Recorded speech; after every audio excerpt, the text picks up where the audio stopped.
بعد میں اسی فتنے کو امتداد دینے والے یا بڑھاوا دینے والے قرضاوی اور ہندوستان میں اردو بولنے والوں میں ڈاکٹر اسرار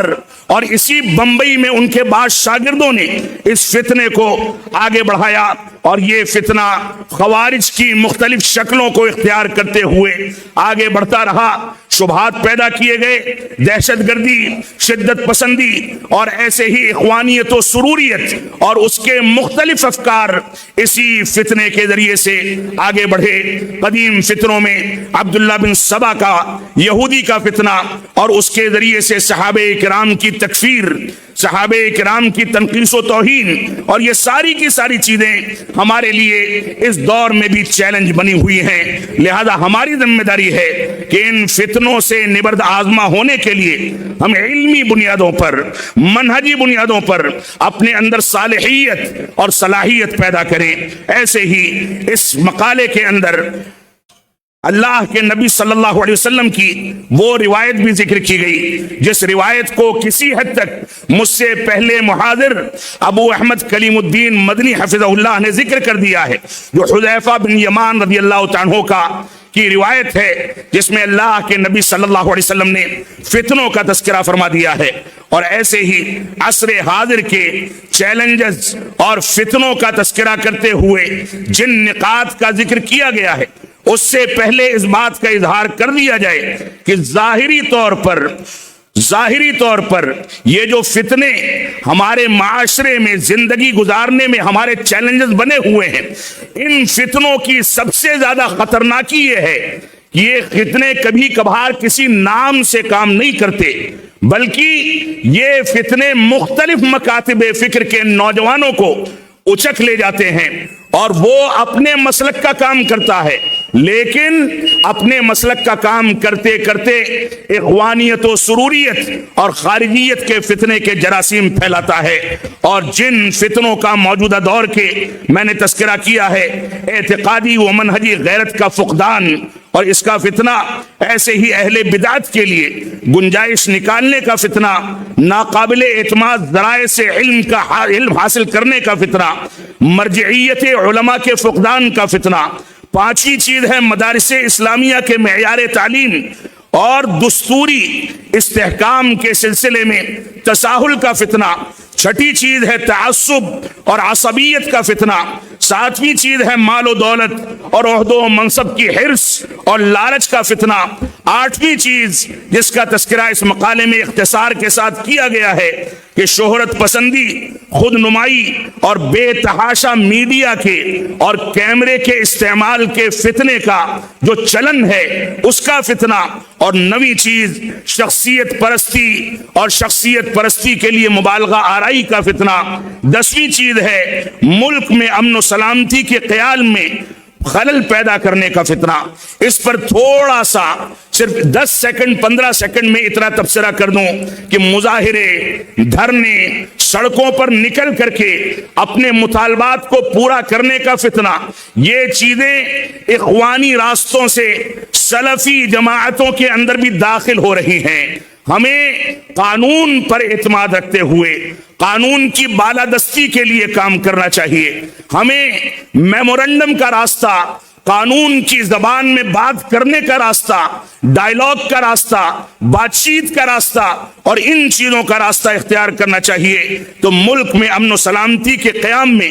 خلل پیدا کرنے کا فتنہ یہ بھی ہماری جماعت میں کسی حد تک داخل ہو چکا ہے۔ 11واں فتنہ جو اس مقالے میں اختصار کے ساتھ بیان کیا گیا، تواضع کے فقدان اور کبر و تعلی کا فتنہ۔ اگر کسی کے اندر علمی تعلی ہے، وہ یہ سمجھتا ہے کہ میں بہت قابل ہوں، تو ایسی صورت میں گویا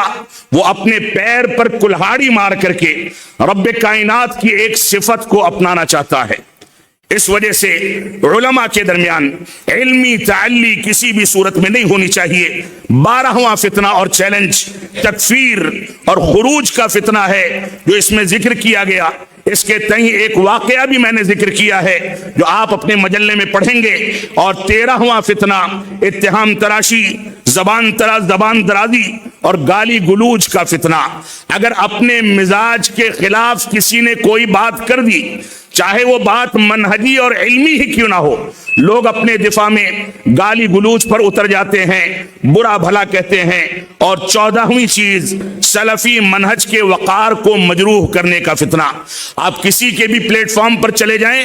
کسی کو بھی اپنے پلیٹ فارم پر بلا لیں، غیر منہجی لوگوں کا ساتھ دیں، یہ سارے کے سارے فتنے آج ہمارے معاشرے میں عام ہوتے چلے جا رہے ہیں۔ رب کائنات ہم کو قرآن و سنت کی پیروی کرنے کی توفیق عطا فرمائے۔ ہمارے علماء، ہمارے دعات، یہ ہماری جماعت کا اور ملک کے مستقبل بلکہ پوری دنیا کے مستقبل کا سب سے قیمتی سرمایہ ہیں۔ آپ اپنی اہمیت کو سمجھیں، اپنے مقام کو سمجھیں، اپنے عزت و وقار کو سمجھیں۔ آپ کو رب کائنات نے انبیاء کا وارث بنایا ہے، لہذا انبیاء کے منہج اور انبیاء کے مشن کو آگے لے کر کے چلیں۔ اگر آپ انبیاء کے وارث ہیں اور اس کے باوجود آپ باطل افکار کو لے کر کے چلتے ہیں تو سوچیں اس انبیائی مشن میں آپ کتنی بڑی خیانت کر رہے ہیں۔ رب کائنات ہم کو ان باتوں پر غور و تدبر کرنے کی توفیق عطا فرمائے۔ وصلی اللہ علی نبینا محمد وعلی آلہ وصحبہ وسلم۔ والسلام علیکم ورحمۃ اللہ وبرکاتہ۔